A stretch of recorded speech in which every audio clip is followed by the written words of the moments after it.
¿Qué tal? ¿Cómo estáis? Feliz semana, feliz lunes. Estamos ya despejados, Despejados, aquí estamos. Qué bien lo pasamos. Sí. Me encanta, me lo estoy pasando muy bien. Es una temporada muy entretenida, están pasando muchas cositas. Cuando me dijo Chema de hacer el programa, dije, joder, cojonudo. Pero es que no pensé que me iba a pasar tan bien. Fíjate las sorpresas de la vida. Son las cosas que te deparan. Es que los lunes son a veces ahí un poco de bajona, ¿no? Claro, y así. acaba la jornada. Empieza todo muy bien. Además, hemos tenido una jornada de liga brutal, pero yo quiero que hablemos mucho de Europa.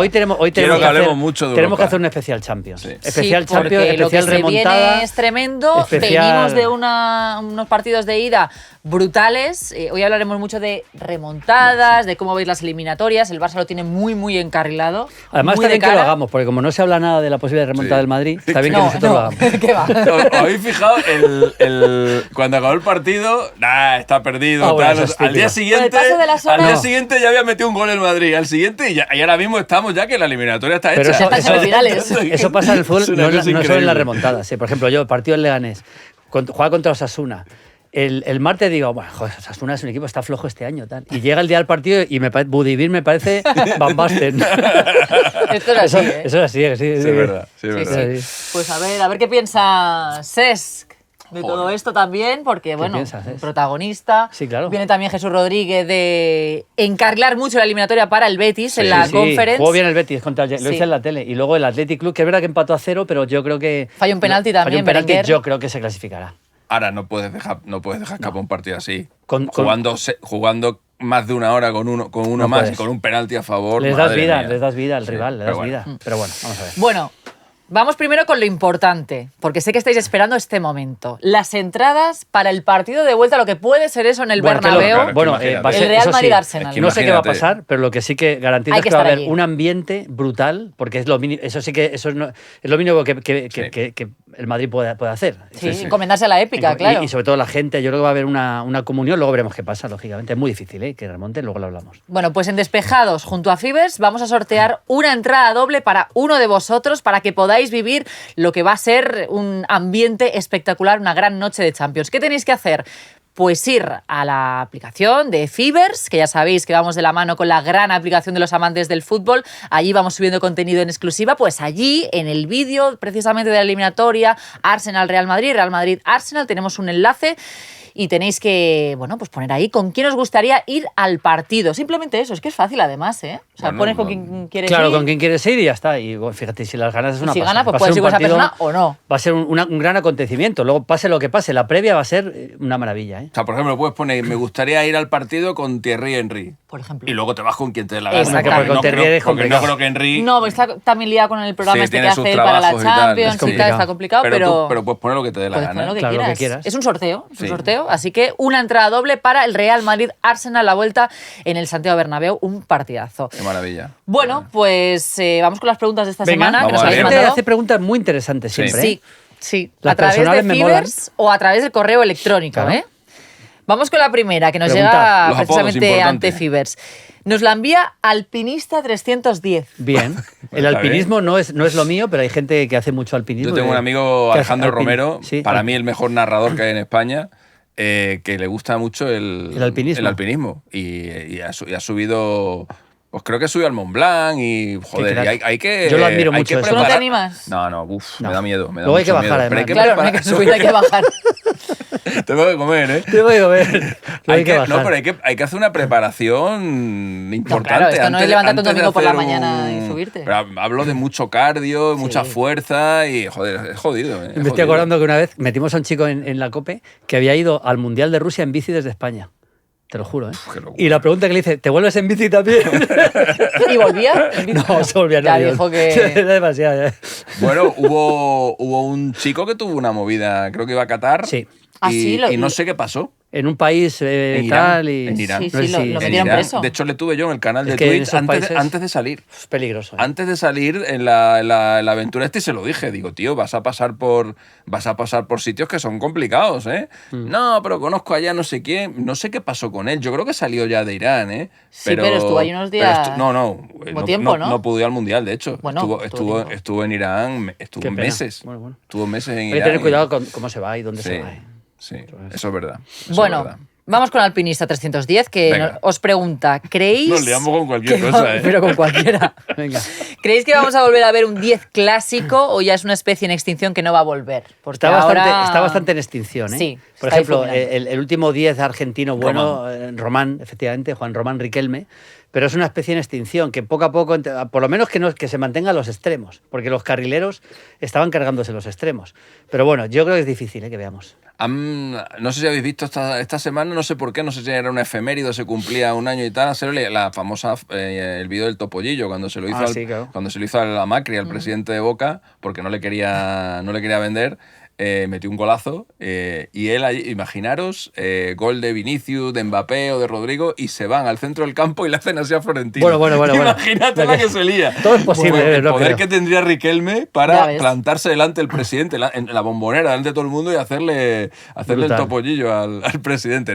Riquelme era tremendo. La final esa con el Madrid en Tokio, cuando aguanta la pelota, es una de las exhibiciones más grandes que he visto en mi vida. Es una cosa tremenda cómo dominó ese partido. Sí, no hay manera de quitarle el balón, increíble. ¿Hay algún jugador ahora que se acerque un poco es que al 10 clásico? Es una posición que está a ver, por ejemplo, en el último sub-20 vi yo, por ejemplo, este chico de River que está en el City, ¿cómo se llama? Ahí no me sale el nombre ahora, joder. ¿Mastantuono? No, Mastantuono no, que juega por detrás del punta y sí le vi una posición bastante de 10. Ahora me saldrá, durante el programa me saldrá. Que es un chico que ha fichado por el City. Qué raro. Y es uno de los talentos de fútbol argentino. O sea, el City sigue gastando. El City sigue gastando dinero. Cuando tienes, pues... Ya, pero como tienen los juicios esos y tal, pues le da igual, ¿no? Siguen ahí. Pero ¿lo echáis de menos esa posición tan pura? Bueno, sí. Sí, claro. Sí, aunque a mí yo soy más de jugadores de desborde que también se está perdiendo, ¿eh? Ahora cada vez hay menos. Echeverri. Sí, es verdad. Echeverri. Es bastante un 10, sí. Es verdad. Echeverri. Pues no sé de qué estamos hablando. Que sí se echa de menos. Sí, a mí me gustan más los jugadores estilo Neymar. Estilo Neymar, estilo Lamine, estilo Vinicius. Estos son jugadores más... aunque los dos son más vistosos, son más elegantes. El 10 es un jugador más elegante, porque al final es el que te acaba organizando el juego, el que da el último pase. Pero me parece que es más difícil el arte del dribbling, y de esos también hay muy poquitos. Pero el último 10-10 grande yo creo que ha sido Riquelme. Sí, para mí Riquelme, sí. Una posición, es una pena que se esté perdiendo ese, porque además el número 10 era como el Maradona, el jugador emblema de los equipos, era el que llevaba el 10 era el mejor normalmente, o el 9, pero el 10 era un poco el emblema y se ha perdido, sí. Hombre, ahí está jugando de vez en cuando Bellingham, ¿no? En esa parte. Sí, pero no es más de recorrido. Y es muy físico también. Bellingham no es tan elegante como eran estos. No. La segunda pregunta nos la envía... Ya se está riendo. Kanchelskis. Bueno, fue jugador del Manchester United, hombre. Un gran jugador. Un gran jugador. A través del correo electrónico, y dice: ¿cuál ha sido para vosotros la gran diferencia entre el Barça de Flick y el de Xavi? Porque prácticamente son los mismos jugadores, dice, y la diferencia es abismal. Bueno, la presión alta, que están haciendo mucho mejor, para empezar. Y luego también hay que tener en cuenta la explosión definitiva, porque empezó con Xavi, pero de Lamine Yamal, de Cubarsí, de todos esos jugadores jóvenes, y la posición de Pedri, que está jugando mucho más en la base del mediocampo. Esas tres, pero sobre todo la presión alta, que la están haciendo mucho mejor. Para mí el físico. Para mí físicamente son... El otro día había Valde. Sí, hubo varias tomas de Valde en el partido contra el Dortmund. Digo, este chaval que era una espiguita el año pasado. Yo vi una foto por ahí en Twitter. Vi una foto en Twitter del Valde hace 3 o 4 años y el de ahora es un cambio bestial. Lewandowski está en un estado de forma brutal, pero yo creo que Flick...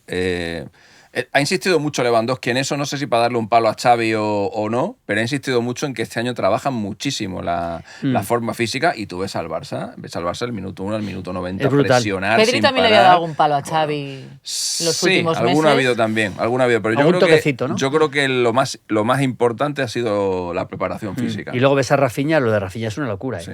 Lo que trabaja sin balón ese hombre es... Mira, estaba yo el otro día en el partido del Barça, estábamos haciendo la previa ahí a pie de campo y estaban entrenando los jugadores, lo típico, calentando y tal. Hicieron carreras en sprint, todos los titulares, y era espectacular ver las carreras en sprint, cómo Rafinha les ganaba a todos, pero exagerado.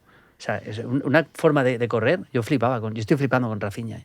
Bueno, es que se han dado muchas circunstancias esta temporada con el Barça. La explosión de Lamine Yamal, que Lewandowski está en su segunda juventud, que Frenkie de Jong, que al principio está a un nivel... no contaba para Flick, porque Casado también estaba muy bien, y antes de la lesión de Casado ya era titular Frenkie de Jong, y que vuelve a ser aquel Frenkie de Jong que tanto echaban de menos. El otro día contra el Dortmund el partido es descomunal, sobre todo la segunda parte. No perdió ni una sola acción en toda la segunda parte. Todas las acciones las ganó. Y está siendo un hombre, se habla menos que de Pedri, que de Lamine, es normal, que Rafinha, Lewandowski, pero el nivel de Jong es el mejor de Jong de su carrera está jugando ahora. A Xavi sí que hay que reconocerle que, por ejemplo, Cubarsí y Lamine son suyos. Sí. Claro. Del mismo modo que Gavi yo creo que ya era de Koeman, ¿no? Gavi y Pedri es de Koeman, Pedri es de Koeman 100%. Sí. Gavi creo que también. Yo creo que también. Fermín. Pero Fermín es de Xavi. Y por cierto, gran partido lo tenía también. Sí. O sea, realmente han aportado mucho, porque ahora esos jugadores que van a ir creciendo, es como el caso de Van Gaal, ¿no? Que fue el que hizo debutar a Puyol, el que hizo debutar a Xavi, el que hizo debutar a Iniesta. O sea, luego Van Gaal tuvo una época ahí un poquito, bueno, ganó 2 ligas, pero acabó mal en el Barça, pero ese legado quedó ahí. Yo creo que nos acabaremos acordando de Xavi y un poquito también de Koeman, ¿no? Por que fueron los primeros que le dieron la oportunidad a estos jugadores que van a acabar triunfando. No, el Barça, si todo es normal, si no se tuerce nada, el Barça estamos ante un ciclo ganador de varios años, porque al nivel son tan jóvenes, tienen tantos jóvenes. Años por delante. No digo que vayan a ganar las próximas 4 Champions, es muy difícil, pero sí que estar ahí. Es que el Barça llevaba mucho tiempo sin estar realmente en unas semifinales de Champions, demasiados años. Sí, eso hay que verlo, porque lo de ganar las Champions seguidas, esto lo hemos hablado. Por eso digo, llegar a semifinales, estar ahí, estar siempre entre los mejores. Mira lo hegemónico que era el City y solo consiguió ganar una. Por eso. No, yo me refiero a estar en semis. Sí, hombre, permanentemente en la pomada. Ahí tienen que estar, sí. De hecho, el Barça de Messi en semis estaba siempre. Claro. Siempre. Lo que pasa es que, bueno, un año la ganaba, otro no la ganaba, pero incluso después de 2015, que ganaron la última, engancharon varios años también con semifinales, hasta que ya luego llegó ya lo de Roma y todo esto. Sí, y luego Roma fue el inicio, París, y empezaron ya a salirse, pero el Barça estuvo... sequía, pero la verdad es que ahora en Barcelona se ha instalado el optimismo absoluto con el triplete y lo están disfrutando muchísimo. Yo creo que junto con el PSG, luego sí que lo analizamos, es el mejor equipo del momento, o sea que cómo no va a haber... O sea, yo creo que el doblete Liga y Copa lo tienen muy cerca, porque a un partido ante el Madrid son superiores, luego pueden perder, pero y la Liga tienen suficiente ventaja como para pensar que no se les va a escapar. La Champions es otra historia, claro.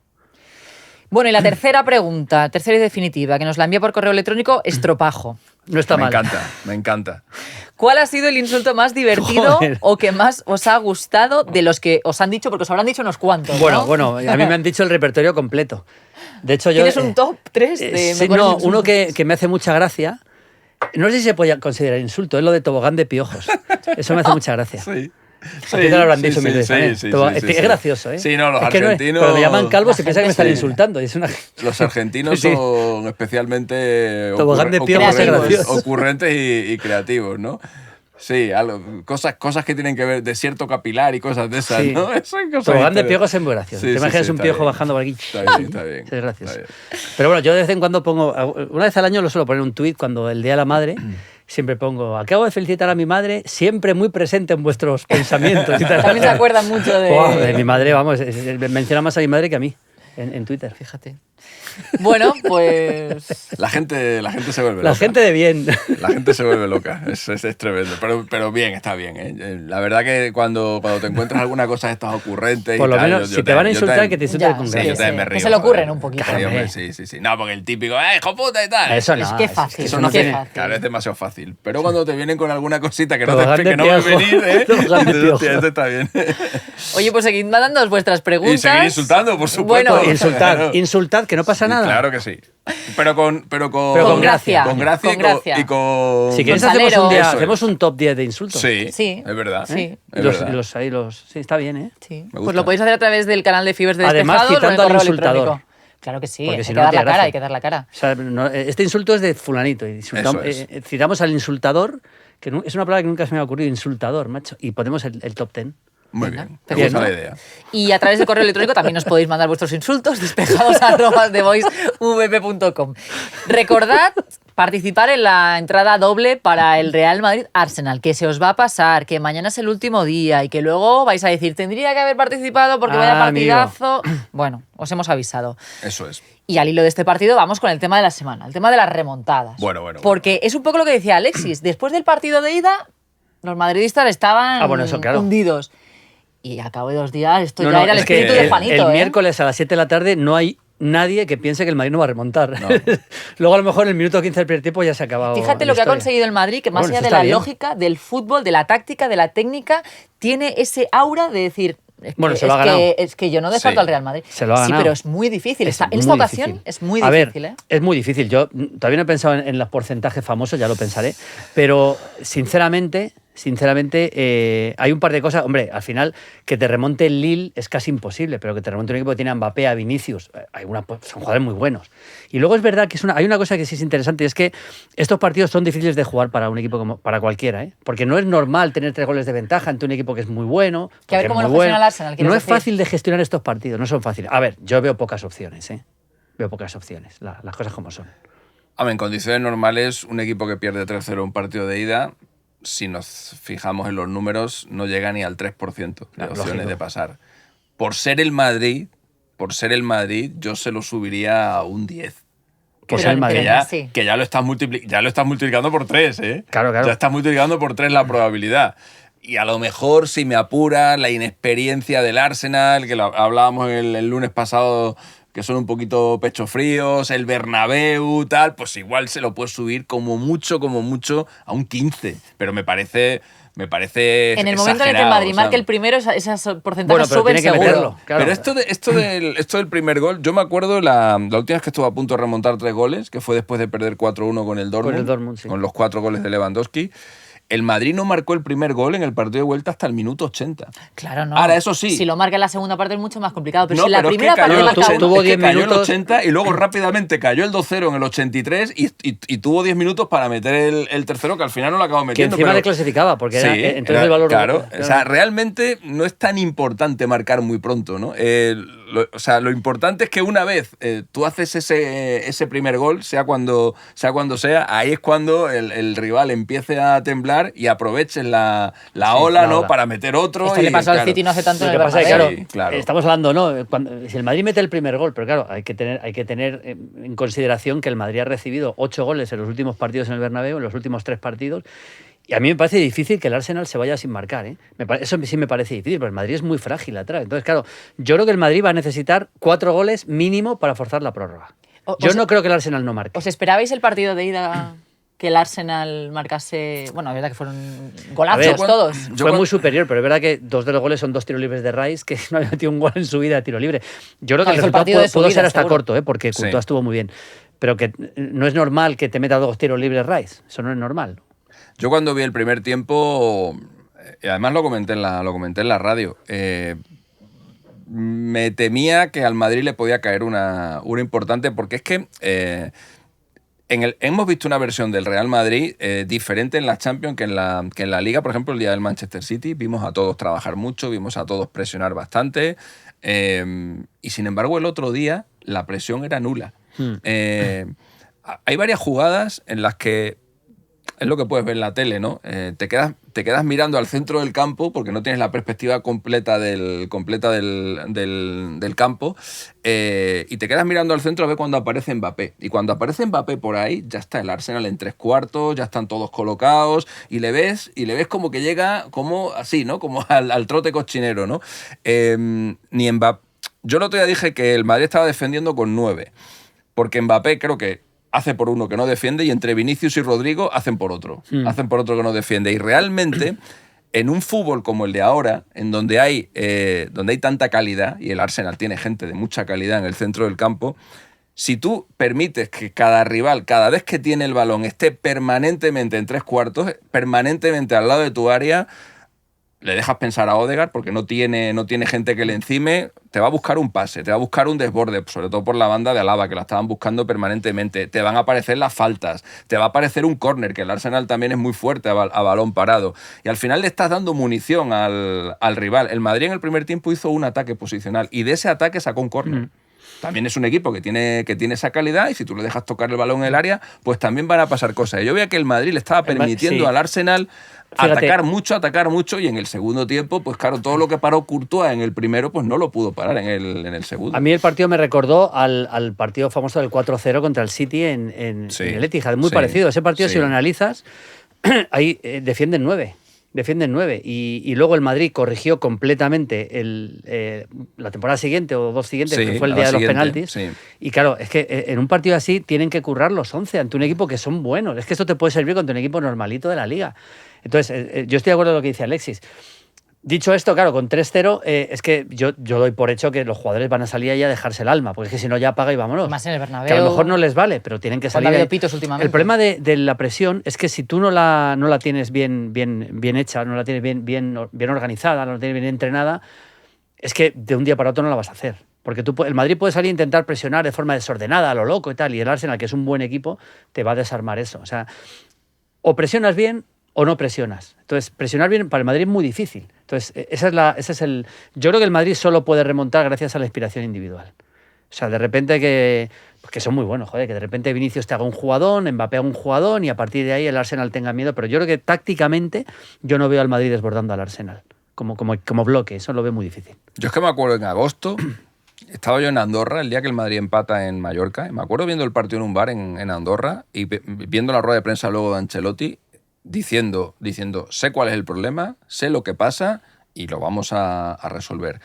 Y en aquel momento que fue muy críptico y que no te decía tal, luego a medida que ha ido avanzando la temporada, ya te ha ido él diciendo tal, hasta que un día llegó a decir, bueno, si no corres, tienes que meter 3 goles.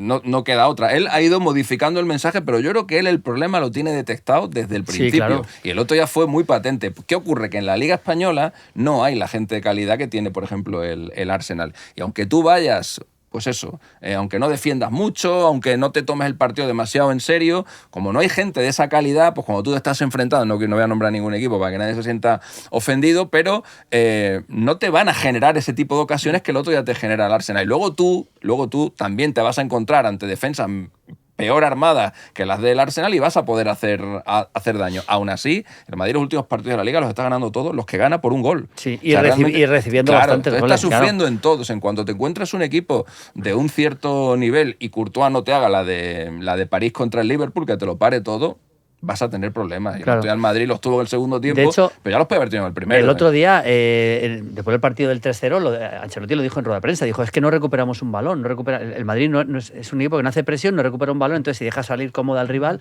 pues imagínate lo que puede ser si remontan un partido contra el Paris Saint-Germain, pues más de lo mismo. Si es que al final... Yo creo que me parece un milagro realmente que el Madrid pueda ganar esta Champions. Lo que pasa es que milagros hemos visto con el Madrid, pero me parece un milagro a pesar de los jugadores que tiene.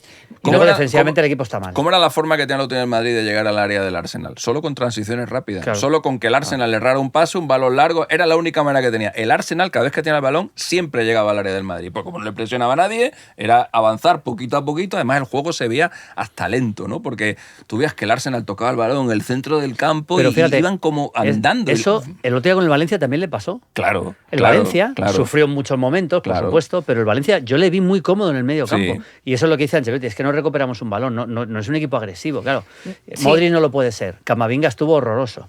Hombre, la vuelta de Tchouaméni para eso sí puede mejorar el equipo, pero claro, es que necesita mucho más que eso. Pero es que seguramente la cosa empieza desde arriba, porque no es por focalizarlo en Mbappé, pero yo recuerdo en el documental de Movistar, Luis Enrique diciéndole a Mbappé, un líder tiene que ser el primero que vaya a presionar, pero claro, si no te defiende Mbappé, no te defiende Vinicius, no te defiende Rodrigo. A Mbappé se le ve mucho, se le ve mucho, baja andando, bueno, Vinicius llega el otro muy día tarde. Fue terrible también, ¿eh? Vinicius también fue terrible, pero en eso, pero es que si en este partido no se ponen las pilas, ya digo que armar una defensa organizada en cuanto a la presión alta es muy difícil, pero por lo menos que lo intenten de alguna forma, buscar el error del rival. Pero en un partido tampoco... Yo si fuera Ancelotti les diría, mira, si solo vais a correr hoy, mejor dejarlo. Sí. Que nos echen ya y se acabó. Ya está, porque PSG nos ¿para qué largar la agonía? No, claro, porque es que esto lo tienes que mantener en el tiempo. Es que con el PSG vas a tener el mismo problema. Es que en la final de Copa con el Barça vas a tener el mismo problema. Es que entonces, o sea... O tú conviertes esto en tu día a día, si es solamente pues una botella gaseosa, ¿no? Que sale la espumita un día, no te sirve de nada, no te vale nada. Igual te vale para pasar esta eliminatoria, pero es prolongar la agonía. Y no se ve ahora al Madrid con los mecanismos como lo que dice Julio. Eso no se puede sacar de un día para otro. No, es imposible. Y vamos a ver qué pasa. Si el Madrid remonta, pues volverá a la locura del Bernabéu para la semifinal y tal. Si no remonta... Ya hablaremos tranquilamente la semana que viene de qué pasa con Carlo Ancelotti. La temporada sí la va a terminar. Yo tengo dudas que pueda llegar al Mundial de Clubes, ¿eh? Pero bueno, probablemente también. pero también va a depender de lo que pase en la Liga y en la final de Copa. Eso ya lo veremos. Bueno, pues el Madrid que se encomienda a la mística del Bernabéu y a otras remontadas históricas que ha habido también recientes. El Barça ha protagonizado unas cuantas. Claro, yo con el tema remontada, y esto seguro que va a estar de acuerdo Alexis, la remontada del día del City con 2 goles al final es una remontada en el partido. Yo me refiero a empezar el partido de vuelta con 3 o más goles de desventaja. Eso es una remontada. Eso es. Mira, lo otro ya es durante un partido. Yo estaba en el Camp Nou el día que el Barça mete el 6-1, estaba trabajando también para Movistar y mete el 6-1, y yo recuerdo que yo, como hacía la NG, me tenía que ir a hacer las entrevistas post partido un rato antes. Entonces yo me levanto, iban 4-1. 4-1. Sí. Me voy. Y por el camino ya dentro del estadio empiezo a escuchar gritos. Digo, bueno, pues habrá marcado el quinto. Bueno, y ya allí, todos los periodistas esperando para las entrevistas, con las pantallas, marca el 6º. Bueno, aquello fue una locura máxima. La locura más heavy que recuerdo. ¿Es la única vez que se han remontado un 4-0? ¿La única vez en la historia de la Copa Europa? En la Champions sí. En la Champions sí. En la Champions sí. En otras competiciones de Copa UEFA y tal ha habido alguna remontada también de 4-0. El propio Real Madrid ante el Gladbach le remontó 4 goles de diferencia, un 5-1 verdad, fue un 5-1, a 4-0. Sí. Pero en la era Champions sí, esa es la única. En la era Champions, remontadas de 3 o más goles solamente ha habido 4. Y en 3 está involucrado el Barça. La primera de las remontadas fue la mítica del Depor al Milan. Sí. Pero claro, esa es otra cosa. Ese fue 4-1 y 4-0. 4-1 y 4-0. De hecho, el Depor marcó el primer gol en San Siro. Luego el Milan le pasó por encima, le metió 4 seguidos. De Shevchenko, de Pirlo. Sí, pero aquel Depor que jugaba también mucho al fútbol. El partido de vuelta fue increíble. Fue increíble. En Riazor tuvo que ser una noche. Yo me acuerdo de verlo en mi casa en Badajoz y yo estaba alucinando con lo que estaba viendo. Pero la gente que estuviera aquel día en Riazor tiene que tener un recuerdo de esa noche contra el Gran Milan. Luego, yo me acuerdo del Depor, pero esa no fue durante un partido con el PSG, ¿te acuerdas? Sí. Que perdía, ¿no? Ese 0-3. De 0-3 a 4-3 en la fase de grupos. Esa remontada durante el partido yo creo que no es lo... O sea, estamos hablando de empezar desde el minuto 1 teniendo que meter 3 goles mínimos para pasar. Eso es. Y luego las otras 3 que ha habido, en todas está metido el Barça de por medio. La del PSG que acabamos de recordar y la de Liverpool y Roma. La de Origi, la del gol de córner. La de Liverpool y Manolas. Y la de Manolas. La de la Roma fue 3-0, ¿no? La Roma fue 4-1 en el Camp Nou. Y 3-0 que si no me falla la memoria, creo que el Barça falla un penalti en el Camp Nou. Y me acuerdo yo, además de estar en la radio cuando falló el penalti y decir, bueno, no pasa nada, joder, 4-1, coño. Mal tiene que 4-1, quedarse. hombre, por favor. Porque me acuerdo cuando tal, joder, no puede ser. Fue el día de Manolas, ¿no? La vuelta fue el mito Manolas. El partido de vuelta, increíble. Fue la primera de las dos, porque es que al Barça le pasó en temporadas consecutivas y eso le costó el puesto a Valverde al final, porque la gente no valoró las 2 ligas seguidas que ganó el Barça, las 2 finales de Copa consecutivas, no valoró que el Barça llegara a las semifinales de la Champions, como porque el Liverpool lo elimina en semifinales, la de la Roma es en cuartos, y fueron 2 palos tan gordos que claro, por cómo fueron. Le costó a Valverde. Fíjate, la del Liverpool, que fue 3-0 para el Barça y 4-0 en la vuelta. Yo es que recuerdo que el partido de ida, a pesar de que fue 3-0, no fue mejor el Barça que el Liverpool. No, para nada. Y en el partido de vuelta el Barça tuvo bastantes ocasiones en el primer tiempo. Sí. O sea, yo tenía la sensación distinta a la que tengo ahora. Porque tú, cuando ves que un equipo no es tan inferior como para perder 3-0, decías, es que pueden remontar.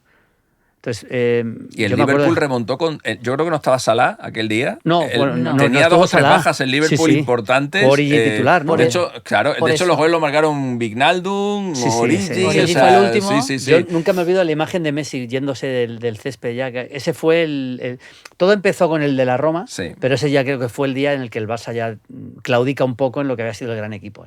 Para mí, claramente. Pues esas son las 4 que ha habido en Champions, las 4 remontadas de 3 o más goles. Y luego el Madrid tiene 6 intentos de remontada de 3 goles, en 3 lo consiguió y en 3 no.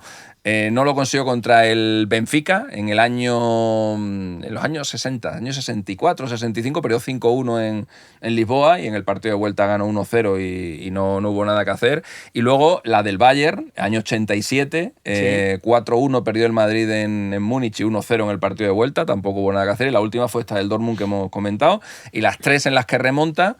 la primera es la del Derby County en los años 70, perdió 4-1, forzó la prórroga y ganó la prórroga 5-1. La segunda fue la del Anderlecht. Para mí la del Anderlecht es la mítica. Es la mítica. Sí. Es la mítica porque ese Anderlecht era un equipazo. Ahora estaba dices, Lozano, ¿te acuerdas? Lozano, que luego vino al Madrid y no hizo nada. Ahora dices el Anderlecht y dice la gente, joder, ¿de qué me estás hablando? Aquel Anderlecht era un equipazo. Llevaba 7 meses sin perder un partido. Y el otro día estuve escuchando a Butragueño recordar cómo les metió en la cabeza lo de la remontada. Fue Camacho. Camacho decía a Butragueño que cuando acabó el partido, que estaban todos allí en el vestuario, estaban así cabizbajos y tal, entró Camacho por la puerta.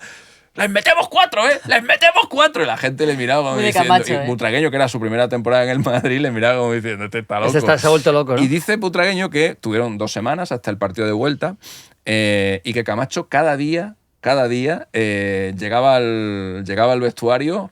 4-0, 4-0, tal. Se iba pasando uno detrás de otro. Dice, iban pasando los días, tal. Bueno. Tuvimos un partido contra el Cádiz, creo que fue, y nos dijo Camacho, vamos a hacer como si hoy fuera el partido de tal. Les metimos 5 y decía, no sé cuánto. Dice que a partir de ese día, Camacho iba a entrenar antes que los demás y en la pizarra en la que Amancio, que era el entrenador del Madrid, les ponía las tácticas y tal, él llegaba al primer entrenamiento y les ponía un 4-0. Entonces, cada día que llegaban al Soñaban con el 4-0, veían el 4-0 y todo Fue el rato. 6-1, ¿no? Fue 6-1. Fue 6-1. Hubo también una prórroga. O sea, le sobró un gol. Le sobró un gol. Llegaron 3-0 y decía Butragueño que en la semana antes tuvieron que jugar contra el Atlético de Madrid y que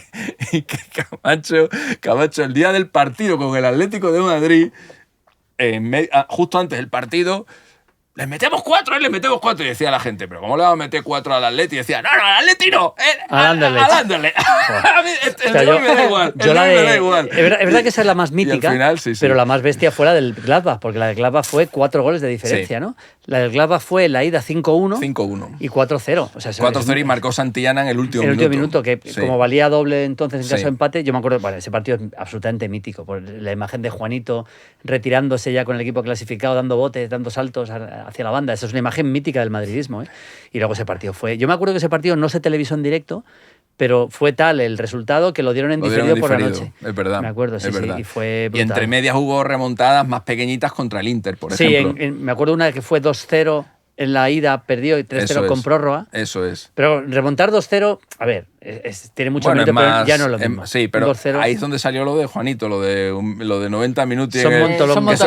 Cuando estaban volviendo los jugadores del Inter, después de haber ganado 2-0, que estaban riéndose y tal, se acercó Juanito, creo que fue a Bergomi, y era Bergomi contra Juanito y decía, 90 minutos en el Bernabéu son montolongos. Y le miraba a Bergomi diciendo, ¿qué dice esto? Pues tío. Y ahí, así que la verdad que eran noches increíbles. Los partidos con posibilidad de remontada heroica es lo más bonito que hay. Sí. O sea, yo me imagino a la gente que vaya al Bernabéu. Empieza mucho antes. Hombre, desde la previa. La gente que vaya al Bernabéu, el madridista va a ir allí con la sensación de que puede ir una noche histórica. Y los del Arsenal, los hinchas, van a ir allí diciendo, joder, macho, es que lo tenemos... Pero es que, y sí, ¿no? Claro. Eso es así, ¿eh? Es que esas noches pesan incluso más. ¿Vosotros acordáis quién eliminó al Barça? Julio sí se va a acordar, seguramente. Pero ¿quién eliminó al Barça después de la remontada contra el PSG? La Juve. Y le metió un baño, ¿eh? 3-0. Y luego el partido de vuelta 0-0. Sin embargo, de eso no se acuerda nadie. La gente se acuerda del 6-1, porque esos son resultados que quedan para la historia independientemente de que luego hayas ganado o no hayas ganado las Champions, etcétera, etcétera, ¿no? Entonces, claro, nos estamos acordando del Anderlecht y tal, que el Madrid aquellas UEFA sí que las ganó, ¿no? Pero, por ejemplo, la del Ipswich Town, la del Derby County no ganó la Copa de Europa, ¿no? Pero son cosas que te quedan ahí en el recuerdo, o como el 12-1 de Malta, que no nos sirvió de nada, porque al final te metes en la Eurocopa, pero ya está, no era nada más. Llegamos a la final, está bien eso, pero te queda ahí esos goles a Malta, ¿no? Y son noches para el recuerdo. Por eso aprovechamos, para la gente del sorteo, van a vivir una noche. Sí, el que vaya... que va a ser la leche. Va a ser una noche increíble desde mucho antes de empezar y va a ser brutal. Pero bueno, vamos a ver un gran partido. Por cierto, no sé si vamos a hablar de los otros partidos, pero me impresionó mucho el PSG, ¿eh? Me gustó mucho el partido del PSG. Sí. Le pegó un meneo al Aston Villa y sobre todo tácticamente remontando. Cómo se maneja el equipo, cómo mete los laterales como interior en muchos momentos, los dos a la vez, Nuno Méndez y Achraf. Y luego es un equipo que además tácticamente es una maravilla, pero luego tiene talento individual. O sea, en un partido que estás perdiendo 0-1, aunque sea injusto, llega Doué, te mete un golazo, llega Kvaratskhelia, te mete un golazo individual. O sea, es un equipo que lo tiene todo. ¿Tú no ves la remontada del Aston Villa? No, para nada. Me parece prácticamente imposible. Es complicado, aunque yo creo que el PSG algo va a sufrir, ¿eh? ¿Tú crees? Sí, allí en Birmingham hay también mucho ambiente. Es que veo tan superior al PSG. Sí, pero también Emery sabe currarse estos partidos, ¿eh? Sí, yo creo que en Inglaterra van a crear también su ambientillo. Sí, no bueno, nada que perder. Algo Ese último gol de Nuno Méndez es el que marca, porque con 2-1 sí que... Sí. Por cierto, el que no tiene la más mínima posibilidad es el Dortmund. Claro, Bueno. yo creo que con un 4-0 siendo el Barça como está, es que sería... No se le puede tapar al ¿Qué le Barça. ponemos? ¿Un 0,5%? No, yo no le di nada. Cero. Cero, hombre, cero no se puede dar. Cero. ¿Cómo que no? Yo se lo doy. Cero no, porque de repente hay una jugada, expulsan a uno, expulsan es que el al con Barça 9. ya ha ganado con uno menos. O sea, pero si al Barça le expulsaron a uno, claro. ya Benfica y ganó igual. Yo cero Sí, no pongo, pero yo a lo mejor pondré un 1, como un 0,5. Es una cosa... Es imposible. Por cierto, el Arsenal en 44 eliminatorias europeas ganó el partido de ida y solo fue eliminado en 4. Y esas 4 fueron eliminatorias en las que solamente había ganado por 1. La ida. O sea, al Arsenal más de un gol no le han remontado nunca. Más de un gol. Más de un, es que no es fácil, ¿eh? Es que no es fácil. Y contra un equipo así, el Arsenal estamos hablando ya de equipos grandes, equipos de ligas grandes, y no es sencillo. Yo creo que si, por ejemplo, hubiera pasado un equipo que tú eres claramente... Imagínate, el Madrid con el Lille, que te sale todo mal y te mete el Lille 3-0. Como el año del Wolfsburgo, por ese ejemplo. día le remontas. Pero claro, es que son equipos ya muy buenos entre ellos. No, estaba recordando que mi récord de menos porcentaje fue en la vuelta del PSV Arsenal, que le había metido 1,7, sí. Puse 0,1. Me parece. ¿Le pusiste un 1%, un 0,1? No, 0,1. No, el 0 no pone. No, el 0 no pone. Pero no pongo. Yo pienso que imposible no hay nada, pero vamos, unos 7 en la... Y aún así empató el PSV. Nah, yo no, vamos, no un le 0. Di ninguna opción al Dortmund, ninguna. O sea, ninguna. Cero. O sea, 0. Las mismas que tenemos de salir volando. La única probabilidad es que el Barça se quede con 8. Bueno, pues puede pasar. ¿Qué probabilidad de que pase eso? ¿Cuál es el último partido que has visto tú? Un 0,1. ¿Cuál es el último partido que has visto tú en Champions que un equipo se quede con 8? Eso no, es que yo no. Un 0,1. Es que eso no. Yo te no le vas a convencer. Con 9 el Barça, con 9 no le remonta. Con 8 igual sí. Se le puede escapar esto al Barça. Con 8 igual sí. ¿Qué va? Bueno, pues el lunes que viene veremos qué pasan con las remontadas. El lunes que viene analizaremos ya... Hombre, las semis pillaron un poco más lejos, tampoco tan lejos, pues son este mes ya las semis, la ida. Sí. Tenemos un final de mes con ida de semis y final de Copa. Tenemos que hablar de la final de Copa, del Madrid-Barça en Sevilla. Sí, sí. 26 de abril. Va a estar bien eso. Va a ser un buen partido. Sí, hombre. Bueno, vamos con los datos de la semana, de la mano de la Universidad Europea y su grado de Ciencias y Tecnología aplicados al deporte. Si os queréis dedicar a esto, a la tecnología y al deporte, este es vuestro grado. Hombre, porque además son pioneros. Son los mejores. A mí el otro día cuando me contaron de qué iba el grado, claro, dije, es que esto es lo que yo necesitaba en mi época. Gestión de proyectos, evaluación de diseños, desarrollo de tecnologías deportivas, con expertos además, o sea, con la gente que sabe. Es aplicar la ingeniería al deporte. A mí me gustaban mucho los números, pero no había una carrera que aunara muchas cosas. Entonces yo tuve que estudiar en ingeniería, pero no tenía nada de... ¿Esta es la carrera que hubiera estudiado Alexis si hubiese existido? Sin duda. A mí me molesta ahora que exista. Ahora, ¿no? Me molesta. Bueno, pero sí, ¿qué va? Me molesta. Pero eso ya para los estudiantes de ahora es fantástico. Me hubiera gustado tenerla en su momento. Vamos a hacer un programa allí, ¿no? Sí. El último de la temporada, a lo mejor tenemos que ir. Y gracias a la Universidad Europea vamos a dar datitos que, como está siendo el programa muy europeo, vamos a hablar de datitos europeos. Sí, hoy es un especial Champions. Sí. La gente va a decir, ¿por qué no habláis de la Liga? Porque la Liga son 38 jornadas y una eliminatoria como esta... A ver, primer datito. Estamos hablando mucho de la eliminatoria del Madrid con el Arsenal. Ya son 3 partidos los que ha jugado el Madrid con el Arsenal y todavía no ha sido capaz, no de ganarle, sino de meterle ni un gol. Sí, me acuerdo, fue 1-0 y 0-0 el anterior. Claro, y ahora otra vez 3-0. O sea, el balance histórico del Arsenal contra el Madrid es 4-0. El Madrid todavía no ha podido ganarle. Bueno, solo hay otros 2 equipos en la historia del fútbol que han jugado contra el Madrid, porque evidentemente los que no han jugado nunca, pues tampoco les han metido un gol el Madrid, y no les ha hecho un gol el Madrid. Son el Ipswich Town, 2 partidos en competición europea, 1-0 y 0-0, y el Lille, que este año fue la primera vez que se enfrentó al Real Madrid y que le ganó 1-0. en la fase de grupos y por tanto el Madrid tampoco le ha marcado nunca al Lille. Con este formato que tanto le gusta a Julio no hubo posibilidad de que el Lille fuera al Bernabéu. Entonces pues ahí se queda eso y ya veremos a ver cuándo se recupera. Luego Rafinha, ¿no? Que hemos hablado mucho de él. Rafinha lleva 12 goles y 7 asistencias en la Champions locura, League. Es una locura. Ya está a 2 goles de la mejor marca de Messi en su carrera. Y le quedan.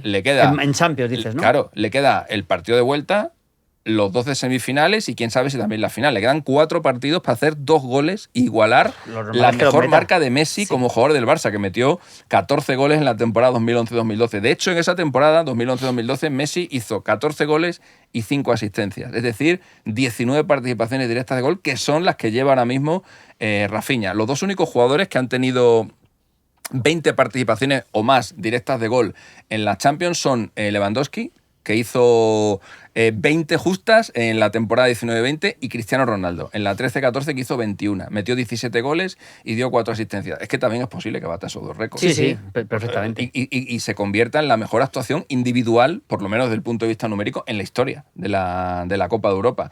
Ese es el camino que lleva ahora mismo Rafinha. Luego también del Barça, la ley del ex, que se dice siempre, ¿no? Lewandowski, ¿no? Joder, que Lewandowski ya es una cosa... Se le da muy bien el Dortmund. Eso de no querer cantarlo no va a pedir perdón y tal. Son 29 goles en 28 partidos, ¿eh? O sea, es que se le da bien, es ya ensañamiento, es más de un gol por partido al equipo que le dio todo. Qué locura. No sé si os acordáis de la final de Champions que juegan con el Bayern. El Bayern con el Dortmund, que ya está Lewandowski en el Bayern y está Mario Götze en el... está Royce. Y estaba en el Dortmund todavía. No, cuando juega hay una final entre el Bayern y el Dortmund, que Lewandowski está en el Bayern y Royce está en el Dortmund, y hay una imagen en la que se ve a Lewandowski mirando a Royce y Royce mirando a Lewandowski como diciendo, bueno, pues aquí estamos, ¿no? Sí. No sé qué yo creo que fue yo creo que la final que juegan Bayern-Dortmund es cuando el Lewandowski le mete 4 al Madrid en semifinales, creo, ¿eh? Sí. Con lo cual, la final estaba en el Dortmund. Pues tiene que haber una final, porque esa puede ser. Igual de Copa. Puede ser, o alguna eliminatoria de algo, porque yo me acuerdo de esa, o a lo mejor es un partido de Bundesliga simplemente, ¿no? Pero me acuerdo de esa imagen que se ve en el centro del campo antes de sacar el partido. Un poco, y se miran los dos como diciendo, joder, macho, ¿qué hacemos aquí? ¿Qué hacemos aquí? Ahora, ¿cómo está? Está muy bien. Luego, por dar un datito de Libertadores, que tenemos muchos seguidores de Sudamérica y tenemos muchos seguidores de Perú, Alianza Lima, la semana pasada, ante Sao Paulo, consiguió por primera vez después de 19 derrotas seguidas puntuar en Brasil en un partido de Copa Libertadores. Alianza Lima, que es de los equipos más grandes de Perú, si no el más grande. No lo voy a decir categóricamente porque yo creo que es el más grande. Hay mucha con Universitario. Sí, con Cristal, pero hay mucha pelea ahí. No me quiero meter ahí. No me quiero meter, pero es de los más grandes y lleva 19 derrotas seguidas y lo hizo remontándole un 2-0 a Sao Paulo, que es uno de los equipos más grandes de Sudamérica, y después de haber eliminado a Boca en las clasificatorias. Así que está Alianza Lima haciendo una gran Copa Libertadores. Y luego el último dato, en Lautaro. Lautaro marcó a su 19º gol con el Inter y se convirtió en el máximo goleador en la historia del Inter en la Copa Europa, superando a Adriano. Y claro, yo de este dato me quedo con que el máximo goleador en la historia del Inter es un tío que ha marcado 19 goles. Y hay otro tío que es Cristiano Ronaldo, que en una única temporada metió 17. Sí. O sea, imaginaos... Hablamos del Inter, Claro, estamos hablando de uno de los grandes de Europa, donde han pasado jugadorazos, y estamos hablando de que en toda la historia, el que más goles ha marcado son 19, y hay un tipo por ahí que un año metió 17. Bueno, y Rafinha, que lleva 12, por ejemplo, y Messi hizo 14. O sea, realmente... yo creo que eso también nos le da el contexto, ¿no? a las cosas que consiguen algunos jugadores y que ahora las vemos y lo hacen tan seguido que nos parecen hasta normales, y para nada lo son, ¿eh? Hay que verlo en valor, porque a veces por supuesto. Pasamos por la vida con la normalidad. No nos damos cuenta hasta que dejan de pasar, ¿no? Eso es. Como lo estás viviendo, dices, pasa con los partidos, vives un partido histórico, como estás metido, y luego dices, joder, aquel partido, ¿te acuerdas lo que vivimos aquel día? Es verdad, en su momento no te das cuenta. Pero bueno, suele pasar. Hay que valorar más las cosas. Y me guardo un datito para luego que va a tener que ver con la posibilidad de que haya 3... Yo lo veo, de que haya 3 equipos españoles en las 3 finales europeas. Veo al Betis muy bien. Sí, el Barça muy bien. muy centrado en la Europa League. El Barça está muy bien, Eso pasó, ¿cuándo pasó? Luego lo recuerdo. Luego lo recuerdo en el datito. Luego te lo digo y me acuerdo perfectamente de aquello. Venga, pues en el canal de Fibes de Despejados, los datos de la semana. Y una vez en la final... cuidado, porque en la última final que perdió un equipo español europea contra un extranjero fue hace 24 años, el Valencia contra el Bayern. Todas las finales desde entonces las han ganado los equipos españoles. Yo creo que, sin decir las que son, pero yo creo que solo ganó una de las 3. Eso es, sí, me acuerdo perfectamente. Eso es. El Febo. El Cebito, me acuerdo perfectamente de las 3 finales. Eso es. Vamos con la se jugó un mundial ese año. Os he traído un libro, luego voy a enseñar los dos ya puestos, porque uno tiene que ver con las remontadas. Me pongo en medio de los dos, como siempre, un clásico. Yo no sé si Chema me ha colocado en la hoja bien. ¿Le va a echar la culpa a Chema? Lo ha hecho David, lo ha hecho David, ¿eh? Lo ha hecho David, pues no sé, pero no veo la hoja. Claro que sí, reivindícate, David. No veo la hoja. ¿Has puesto la hoja? Pues entonces hay que buscarlo. Joder. Qué mal David, ¿no, tío? Bueno, qué mal David. Pero la he encontrado rápido. Mírala, está ahí. La he encontrado rápido. Esta es la foto, este es el Don Balón. Este es el Don Balón de la hazaña histórica del Madrid contra el Mönchengladbach. Después de la más bestia que ha hecho. Es verdad que como yo estoy de acuerdo con Alexis que la más icónica es la del Anderlecht, pero la más bestia es esta. Pues son 4 goles de desventaja. O sea, más que lo que tiene que hacer el miércoles. Y bueno, aquí tenemos la hazaña del Real Madrid con Martín Vázquez. La esperanza blanca. Qué jovencito, ¿eh? Sí. Un niño, ¿eh? Y aquí, bueno, la Quinta del Buitre, luego, casi son los inicios, ¿no? de lo que es la Quinta. Sí. Y luego, bueno, ya sabemos dónde llegarían. No fueron capaces de ganar la Copa Europa, la Quinta del Buitre. Vaya pinta Martín Vázquez, ¿eh? Pero bueno, aquí está. Existen los milagros, no sé qué, octavos de final. Y la verdad que fue un partido, mira, aquí están estas fotos en blanco y negro en aquella época. Todas estas fotos de este partido absolutamente memorable. Memorable. Y luego os he traído un libro que mola, por lo menos me mola a mí. Que es, como jugó el otro día el Rangers con el Athletic Bilbao, este libro que es la historia de los clásicos Celtic Rangers.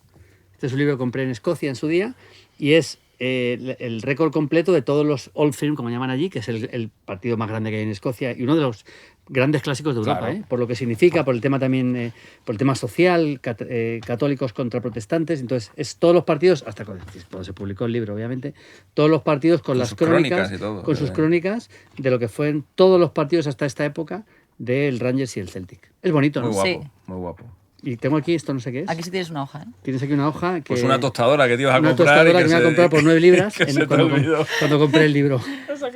Aquí está. Está bien. Así que nada. En medio de los partidos. Vendí aquí y lo compré. La tostadora, claro. La tostadora. ¿Y tú, Alexis, qué fricada nos traes? Yo me he traído una fricadita. El otro día se me ocurrió pensar cosas que me pasan de vez en cuando por la cabeza. ¿Quién sería el jugador en la historia de la Liga que ha marcado más goles seguidos de un equipo? O sea, es decir, sí, te entiendo. Pues, imaginaros que ahora todos los goles del Betis los marca el mismo tío, ¿no? ¿Hasta dónde llegaría eso, no? Y descubrí una historia bastante curiosa. El primero que... Hay 3 jugadores empatados. El primero que estableció esta marca fue Kini, con el Sporting de Gijón, que llegó a marcar 9 partidos seguidos del Sporting en Primera División. Luego ese récord lo igualó Codro con la Real Sociedad en la temporada 93-94, lo de Kini fue en la 78-79, que también marcó 9 goles consecutivos de la Real. Y el último que lo hizo fue Messi. Messi lo hizo con el Barcelona en la temporada 2009-2010.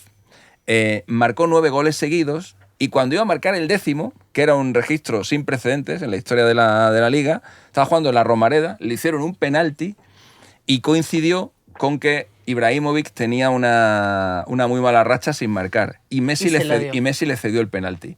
Supongo que Messi, evidentemente, no sería consciente de ese registro, pero le dio el penalti a Ibrahimovic, que lo marcó, pero ahí se cortó la racha de Messi. Y hace muy poquito Benzema llegó a marcar 8 seguidos con el Real Madrid y ni os imaginaríais quién evitó que batiera el récord, que es Mariano. Yo no lo hubiera dicho nunca. Se le ocurrió meter un gol, un tío que no jugaba nunca y tal, se le ocurrió fastidiar el gol un día contra el Villarreal. Así que las mayores rachas de goles de un mismo equipo en la historia de la Liga son de Kini, de Codro y de Messi. 9 goles seguidos cada uno. Ya está bien, ¿eh? Está bien, son muchos. Son muchos. Que de un equipo marque 9 goles el mismo jugador. Eso seguramente no es bueno para el equipo, dice, mira, no hay... Sí, pero son buenos representantes, porque Quini es todo en el Sporting. Codro esa temporada en la Real Sociedad fue la leche, hizo un montón de goles. Luego acabó Codro en el Barcelona. No metió tantos goles como en la Real, pero Codro es un jugador extraordinario. Y luego Messi, pues evidentemente es normal que tenga él el récord del Barça y lo pudo llevar más allá, pero... Luego Ibra no ha hablado muy bien de Messi, ¿eh? Sí, ¿ah, sí? No, creo que no acabaron muy bien, ¿eh? No. Ibra salió de Barcelona... Ibra a mí, yo un día charlando con Cavani, cuando jugaban los dos en el PSG, tampoco me habló muy bien de Ibra precisamente, ¿eh? Bueno, Ibra tenía un carácter... Es que Ibra con Cavani tuvieron una movida por los penaltis y todo eso. No habló nada bien de él. Sí. Nada bien de él. Debe ser un tío complicado, ¿eh? Sí. Debe ser un tío complicado. A Guardiola también le ha tirado mucho tal. Con Mourinho en el Inter tuvo alguna movida también, de acuerdo. Con Piqué, sin embargo, creo que se lleva bien. No lo sé. Sí, con Piqué creo que se lleva bien, porque Piqué solo habla bastante bien de Ibra y le ha invitado ahí a una movida esta de la Kings League que tienen montada, aunque creo que luego Ibra no se presentó. Le hizo la cobra. Pero creo que con Piqué creo que sí se lleva bien. Pero es verdad que no hay muchos jugadores que están bien. ¿Con quién tuvo la movida esta Ibrahimovic hace poco en Italia? Que casi llegan a las manos en un partido también. Acuerdo, creo que fue en un derbi. Sí, jugando, fue hace 2 o 3 años. No lo sé, la verdad que es verdad que tiene una lista de enemigos importante. Y en Suecia se peleó con el seleccionador porque no le llevaba y tal. Bueno, ha habido ahí... Bueno, pues eso. No sé por qué hemos hablado de Ibra, pero ahí está. Sí, por el penalti que le falló Messi, ¿no? Claro. Vale. Bueno, y nos queda el retrovisor, que es esa sección en la que recapitulamos un partido o una época histórica que merece la pena ser recordada y además aprovechamos para adornarla con eventos, con cosas que sucedieron en ese momento. Y ya que venimos de una eliminatoria de Champions brutal, y con el Arsenal como gran protagonista, hemos decidido recuperar el Arsenal de los Invencibles, de la 2003-2004. Qué equipazo, ganó la Liga sin perder ningún partido. Con Henry como máximo goleador. Era un equipo que jugaba muy bien a la contra, ¿eh? Un equipo al espacio jugaba muy bien, tenía jugadores como, Henry era el hombre clave, pero Ljungberg, por ejemplo, tenía un Patrick Vieira excelente, el centro de la defensa, me acuerdo el Lidson lateral, Tony Adams reconoció que había jugado partido borracho, por cierto, era un jugador que tenía un problema de alcoholismo. En ese Arsenal, Tony Adams ya era un poquito muy más residual. Yo creo que ese equipo era alemán, seguro. Era alemán, era ¿cómo se llama? Lauren era el lateral derecho, sí. El lateral izquierdo era Ashley Cole, los centrales eran Sol Campbell y Kolo Touré. En el centro del campo estaba Vieira, estaba Ljungberg, estaba Pires y estaba Gilberto Silva. Jugando por detrás. Y arriba estaban Henry y Bergkamp. Y en ese equipo también estaba José Antonio Reyes, aunque jugaba menos. Cesc, yo creo que esa temporada acababa de llegar al Arsenal, pero yo creo que Cesc no jugó en ese equipo. No, Cesc yo creo que debuta un poquito después en un partido de Copa de la Liga, recuerdo que lo vimos en la tele, pero sí, era un equipo, sobre todo un equipo que se manejaba muy bien al espacio, con Henry, con Ljungberg. Ljungberg es un jugador del que se habla menos de lo que merece, de aquel Arsenal de Wenger, por supuesto que Wenger es un técnico absolutamente mítico dentro del Arsenal, y fueron campeones sin perder ni un solo partido, es verdad. Es verdad, fue 2004, 26 victorias, 12 empates, 73 goles a favor, 26 Porque en luego contra. La eliminatoria con el Madrid es 2006. 2006, sí. Con lo cual, un par de años después, llegaron a la final de Champions, que perdieron contra el Barça, cuando expulsan a Lehmann. Y sí, ese equipo era... Y ni siquiera estuve mirando, ni siquiera estuvieron cerca de perder ningún partido. El partido que estuvieron más cerca de perder fue uno con el Tottenham, que lo empataron en el 68. O sea, realmente no hubo ningún empate de estos como agónicos. El Atleti, hicieron el invicto de una forma bastante académica y no es habitual el tener un equipo que te haga un campeonato invicto en una gran liga. Bueno, es que era un equipo diseñado para atacar, difícil, atacar y atacar. Es muy difícil. Bueno, veo que 90 puntos sacaron y 73 goles, que no está mal, pero tampoco es una locura. Es que no es un equipo tan goleador. Bueno, es que si tú miras la alineación del Arsenal, top mundiales era Vieira, que por aquel entonces el Madrid estaba loco por ficharle, por supuesto Henry y Bergkamp. Aunque Bergkamp estaba ya en un tramo más, Bergkamp era espectacular. Bergkamp era una cosa, en Bergkamp, si ves los mejores goles de Bergkamp en el Arsenal, no te lo crees. Hay como 10 o 12 goles que dices, estos son dibujos animados, no puede ser. O sea, unos goles que marcaba espectaculares. Pero aún aún así, aún no teniendo... Porque ahora tú comparas a ese equipo con por ejemplo, con las figuras que tiene el Madrid, que tiene prácticamente en todos lados, y dices, no. O sea, ¿cómo consiguieron eso, no? En Inglaterra hizo liga sin derrotas este Arsenal y el Preston North End, lo hizo en los años 1888, creo que fue. En Alemania solo está el caso del Leverkusen, que lo hizo la temporada pasada. En Italia está el Perugia. ¿El Perugia? El Perugia lo hizo en la temporada 78, 77 o por ahí, y no ganó la Liga. No ganó la Liga porque empató más de lo que ganó, o sea, más de la mitad de los partidos los empató, terminó segundo en la Liga, y luego lo hizo el Milan de Capello a mediados de los 90 y la Juventus de Conte en la temporada 10 o 11. 11-12. Eso es en Italia. En Francia, el otro día comentamos que no le ha hecho nadie todavía. En Portugal lo hizo un par de años el Benfica, en los años 70, y el Porto lo hizo así recientemente también. En Holanda hay un caso del Ajax, temporada 94-95, cuando ganan la Copa de Europa, en Viena, con el gol de Kluivert al Milan precisamente. Y en España lo hicieron el Athletic Club de Bilbao y el Real Madrid al principio, en los años 20, en los años 30. Y luego recientemente, no sé si os acordáis, el Barça estuvo a punto, el Barça de Valverde. Sí, perdió con el Levante. ¿Último partido de Liga o penúltimo? El penúltimo partido de Liga. No, me acuerdo de ese y el héroe fue Manuel Boateng, que ahora mismo, yo no sé dónde está Boateng ahora, no sé dónde andará. Pero igual está retirado ya, ¿no? Yo creo que no. Era jovencito, metió 3 goles aquel día. Enis Bardi, que era el bosnio que tenía el Levante, metió los otros 2. El Barça ya era campeón, yo creo. El Barça, sí, claro, era muy campeón. Pero claro, querían conseguir ese invicto, y de hecho, aquel día no jugó Messi. Aquello vino después de lo de la Roma. Fue unas semanas después de la eliminación de la Roma, y ya la gran obsesión del Barça era conseguir esa liga invicta, ¿no? Y fijaros, se le escapó en el Ciudad de Valencia contra el Levante. 5-4 fue aquel partido. Sí. Fue es muy complicado terminar sin perder. Difícil, porque además, si ya eres campeón, normalmente pones algunos partidos con jugadores más suplentes. Es muy difícil que vuelva a pasar. Pero bueno, el Milan de principio de los 90 era una pasada. Un equipo también con Capello. Hegemónico en Europa. Le había sido también con Saki. Y era una hegemonía del Milan espectacular. Pues sí.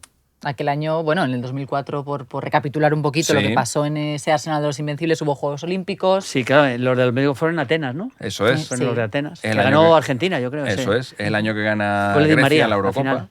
Exactamente, esa es una de las grandes sorpresas de la historia del fútbol. Tremendo.